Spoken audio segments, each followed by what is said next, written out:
Hi. അങ്ങനെ വീണ്ടും ഞങ്ങളുടെ ഒരു വ്ളോഗിലേക്ക് സ്വാഗതം. ഇന്ന് നമ്മൾ നമ്മുടെ കോഴികൾക്ക് നമ്മുടെ കോഴികളുടെ തീറ്റ രീതി നിങ്ങളെ ഡയറക്റ്റ് ഒന്ന് കാണിച്ചു തരാമെന്ന് വിചാരിച്ചു. ഞാൻ കുറേ വീഡിയോസിൽ പറഞ്ഞിട്ടുണ്ടായിരുന്നു, നമ്മൾ കൃത്യമായി പരിപാലനവും കോഴികൾക്ക് കൊടുത്തു കഴിഞ്ഞാൽ അതിൻ്റേതായ റിസൾട്ട് നമുക്ക് കിട്ടുമെന്ന്. അപ്പം തീറ്റ ചിലവിൻ്റെ കാര്യം എല്ലാവരും പറയുന്നുണ്ട്, തീറ്റയ്ക്ക് ഭയങ്കര വിലയായതുകൊണ്ട് മുതലാവത്തില്ല, മൊത്തത്തിൽ അങ്ങനെ ഒരു കാഴ്ചപ്പാടാണ്. പക്ഷേ ഞങ്ങളിപ്പോൾ തുടങ്ങിയിട്ടേ ഉള്ളൂ.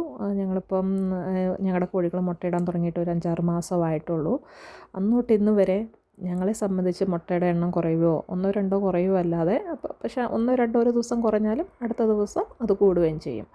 25 കോഴിയിൽ 22-23 കോഴികളും ഇതുവരെ ഞങ്ങൾക്ക് മുട്ടയിടുന്നുണ്ട്. അപ്പം ഞങ്ങളെ സംബന്ധിച്ച് ഞങ്ങൾക്കതൊരു നഷ്ടമായിട്ട് ഞങ്ങൾക്ക് തോന്നുന്നില്ല. കാരണം അതിൻ്റെ കറക്റ്റ് കണക്ക് രീതികളെല്ലാം ഞാനൊരു വീഡിയോയിൽ പറഞ്ഞിട്ടുണ്ട്. അപ്പോൾ അതനുസരിച്ചാണെങ്കിൽ നമുക്ക് ഒരു നഷ്ടം അവിടെയില്ല, പകുതി നമുക്ക് ലാഭം തന്നെയാണ്. അപ്പം നമ്മൾ കോഴിത്തീറ്റ മാത്രമല്ല കോഴികൾക്ക് കൊടുക്കുന്നത്. അപ്പം എന്തൊക്കെയാണോ നമ്മുടെ പറമ്പിലുള്ളത്, ഇതിപ്പോൾ ഒരു വാഴപ്പിണ്ടിയാണ്. അപ്പം ഇത് രാവിലെ വൈകുന്നേരമായിട്ട് കൊടുക്കുന്ന രീതിയാണ് നിങ്ങളെ കാണിച്ചു തരുന്നത്.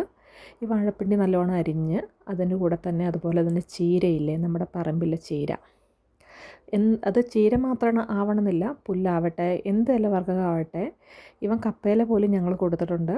അപ്പോൾ എന്ത് കൊടുത്താലും ഈ കോഴികൾ കഴിക്കുകയും ചെയ്യും. അപ്പം ഈ ചീരയിലെല്ലാം നല്ലോണം അരിഞ്ഞ് ഈ വാഴപ്പിണ്ടിയും നല്ലോണം അരിഞ്ഞ്, അതുപോലെ തന്നെ ഞങ്ങൾ കുറച്ച് പച്ചക്കറിയൊക്കെ നട്ടിട്ടുണ്ട്. അപ്പോൾ ഈ കോവലൊക്കെ ഇഷ്ടംപോലെയുണ്ട്. കോവയ്ക്ക എല്ലാ നാട്ടിലും അങ്ങനെയായിരിക്കും പറയുന്നത് ഇതിന്. കോവയ്ക്ക ഇഷ്ടംപോലെ നമുക്കുണ്ട്. അപ്പം നമുക്ക് അടുത്തൊക്കെ കൊടുത്തിട്ടാണേലും നമ്മുടെ വീട്ടിലെ ആവശ്യത്തിനായാലും ഇഷ്ടംപോലെ ഉള്ളത് കൊണ്ട് ഇത് പഴുത്ത് കഴിഞ്ഞാൽ പിന്നെ കറി വെച്ച ടേസ്റ്റ് ഇല്ലല്ലോ. അതുകൊണ്ട് കുറേ കോവയ്ക്കയും അരിഞ്ഞ് ഇതിൻ്റെ കൂടെ ഞങ്ങൾ മിക്സ് ചെയ്യുന്നുണ്ട്. അപ്പം ഇത് ഇപ്പോൾ പിള്ളേർക്ക് വെക്കേഷൻ ആയതുകൊണ്ട് അവർക്കും ഒരു, സത്യം പറഞ്ഞാൽ ഞാൻ നാട്ടിലില്ല, നിങ്ങളോട് ഞാൻ മുമ്പേ പറഞ്ഞിട്ടുണ്ടല്ലോ, ഞാൻ ഇസ്രായേലിലാണ് വർക്ക് ചെയ്യുന്നത്. അപ്പം പിള്ളേർക്കും ഇതിനോട് ഒത്തിരി താല്പര്യമാണ്. അവരും ഇതിനും അരിയാനും പറക്കാനും എല്ലാത്തിനും ഇവർ നമ്മളെ സഹായിക്കുകയും ചെയ്യും. അവർക്കും ഇതിനോട് ഭയങ്കര ഇൻട്രസ്റ്റ് ആയിട്ട് തുടങ്ങിയിട്ടുണ്ട്. രാവിലെ മുട്ട പറക്കലും ഇതിനുമെല്ലാം, പിന്നെ ഇത് അരിയാനും പുല്ല് പറിക്കാനും. കാരണം ഇപ്പോൾ 25 കോഴികളുള്ളത് കൊണ്ട് നമുക്ക് ഒരുപാട് കഷ്ടപ്പാട് നമുക്ക് വരുന്നില്ല, ഇപ്പോൾ പുല്ല് പറിക്കാനൊക്കെ ആണേലും.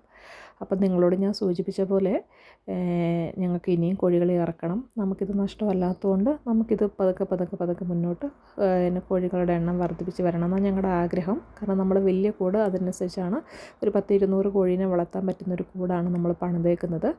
അപ്പോൾ അതനുസരിച്ചിട്ട് കോഴികളുടെ എണ്ണം വളർത്തിക്കൊണ്ട് വരണം എന്നാണ് ഞങ്ങളുടെ താല്പര്യം. അപ്പോൾ ഈ കാണുന്ന പോലെ അതിൻ്റെ കൂടെ നിങ്ങൾ കണ്ടില്ലേ, ഇതാണ് ഞാൻ കോവയ്ക്ക എന്ന് പറഞ്ഞ സാധനം.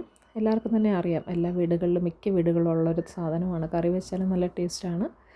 അപ്പം നിങ്ങൾ വിചാരിക്കുന്നുണ്ടാവും, ഈ പച്ചക്കറി, ഇത്രയും നല്ല പച്ചക്കറി എന്തിനാണ് ഈ കോഴികൾക്ക് കൊടുക്കുന്നതെന്ന്. പക്ഷേ നമ്മുടെ വീട്ടാവശ്യത്തിൽ കൂടുതൽ ഉള്ളത് കൊണ്ടാണ് നമ്മൾ മൂന്നാല് സ്ഥലത്ത് നട്ടത് കൊണ്ട് ഇതൊന്ന് പിടിച്ചു കഴിഞ്ഞാൽ പിന്നെ ഇഷ്ടംപോലെ ഉണ്ടാകുമല്ലോ, എപ്പോഴും ആയിരിക്കും കോവയ്ക്കയായിരിക്കും. കാരണം നമ്മുടെ വീട്ടിലെ ആവശ്യവും നടക്കും, കോഴികളുടെ തീറ്റയും നടക്കും.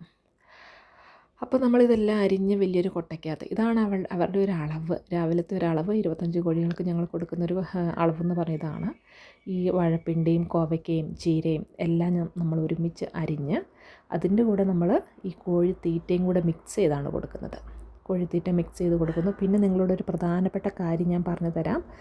അതായത് നമ്മുടെ കോഴികൾ തമ്മിൽ കൊത്തുകൂടുന്ന ഒരിതുണ്ട് അല്ലേ, അങ്ങോട്ടും ഇങ്ങോട്ടും കൊത്തുകൂടുന്നൊരിതുണ്ട്. അപ്പം നമുക്ക് വേറൊരാളുടെ കയ്യിൽ നിന്ന് കിട്ടിയൊരു അറിവാണ്, ഒരു ഡോക്ടർ തന്നെ പറഞ്ഞതെന്ന് തോന്നുന്നു, വേറെ ഒരാളുടെ കയ്യിൽ നിന്ന് കിട്ടിയൊരു അറിവാണ്. മുട്ടത്തൊണ്ട് മിക്സിക്കകത്ത് പൊടിച്ചിട്ട് ഈ കോഴിത്തീറ്റയ്ക്കകത്ത് മിക്സ് ചെയ്ത് കൊടുത്തു കഴിഞ്ഞാൽ അതുങ്ങൾ തമ്മിലുള്ള കൊത്ത് നിൽക്കും. സത്യമാണത്. ഞങ്ങളുടെ കോഴികളും കൊത്തു കൂടാൻ തുടങ്ങിയിട്ടുണ്ടായിരുന്നു. അപ്പം ഞങ്ങൾ ഇതുപോലെയാണ് ചെയ്തത്. 2 ദിവസം ഈ തീറ്റയ്ക്കകത്ത് മിക്സ് ചെയ്ത് കൊടുത്തു. അപ്പോൾ ഹസ്ബൻഡ് പറഞ്ഞത് കോഴികൾ തമ്മിൽ കൊത്തു കൂടുന്നില്ല. അപ്പോൾ അതൊരു സത്യം തന്നെയാണ്. അപ്പോൾ ആർക്കെങ്കിലും അങ്ങനെ ഒരു ഇത് നിങ്ങളുടെ കോഴികൾ തമ്മിൽ കൊത്തു കൂടുന്നുണ്ടെങ്കിൽ നിങ്ങളിങ്ങനെയൊന്ന് പരീക്ഷിച്ച് നോക്കുക, ഉറപ്പായിട്ടും റിസൾട്ട് കാണും. അപ്പം ഇതാണ് സംഭവം. അതെല്ലാം കോഴിത്തീറ്റയെല്ലാം നമ്മൾ അതിനകത്ത് മിക്സ് ചെയ്തു. ഇത് രാവിലെ ഒരു കൊട്ട ഇതുപോലെ കൊടുക്കും, അതുപോലെ തന്നെ വൈകുന്നേരം ഇതുപോലെ തന്നെ കൊടുക്കും. അപ്പം അതുങ്ങൾ മൊത്തം ഈ കോഴിത്തീറ്റയും കൂടെ മിക്സ് ചെയ്തതായതുകൊണ്ട് അതുങ്ങൾ മൊത്തം അത് തിന്നുകയും ചെയ്യും, അങ്ങോട്ട് വിശപ്പടങ്ങുകയും ചെയ്യും. നമുക്ക് കോഴിത്തീറ്റയുടെ അളവ് കുറയ്ക്കുകയും ചെയ്യാം. അപ്പം എല്ലാവരും ഇതൊന്ന് പരീക്ഷിച്ച് നോക്കണം. എല്ലാവർക്കും റിസൾട്ട് തരുന്നൊരു കാര്യമായിരിക്കും. അപ്പം നിങ്ങൾക്ക് എല്ലാവർക്കും എൻ്റെ വീഡിയോ ഇഷ്ടപ്പെടുന്നുണ്ടെന്ന് ഞാൻ വിചാരിക്കുന്നു. ആർക്കെങ്കിലും എന്തെങ്കിലും ഡൗട്ടും കാര്യങ്ങളൊക്കെ ഉണ്ടെങ്കിൽ ചോദിക്കാം. അറിയാവുന്ന രീതിക്ക് ഞാൻ നിങ്ങൾക്ക് പറഞ്ഞു തരുന്നതായിരിക്കും. എല്ലാവരും വീഡിയോ കണ്ട് സപ്പോർട്ട് ചെയ്യണം, ലൈക്ക് ചെയ്യണം, സബ്സ്ക്രൈബ് ചെയ്യണം. അപ്പം എല്ലാവർക്കും അടുത്തൊരു വീഡിയോയിൽ കാണുന്നവരെ thank you so much. Sorry, ഒരു കാര്യം കൂടെ പറഞ്ഞുതരാം. നമ്മളിവിടെ ഫാൻ ഇട്ടേക്കുന്നത് നിങ്ങൾ കണ്ടിട്ടുണ്ടല്ലോ. ഇപ്പോൾ ചൂടുകാലം ആയതുകൊണ്ട് നമ്മൾ കോഴികൾക്ക് ഫാൻ ഇട്ട് കൊടുത്തതാണ്. ആദ്യമൊക്കെ ഈ കോഴികൾ ഓടുമായിരുന്നു കാറ്റടിക്കുമ്പോൾ പേടിച്ചിട്ട്. ഇപ്പം അവരതുമായിട്ട് അഡ്ജസ്റ്റായി. അപ്പോൾ അതുങ്ങൾക്ക് ആശ്വാസമുണ്ട്, ചൂട് കുറവുമുണ്ട്. അപ്പോൾ അത്രയേ ഉള്ളൂ. അടുത്ത വീഡിയോയിൽ കാണാം. Thank you.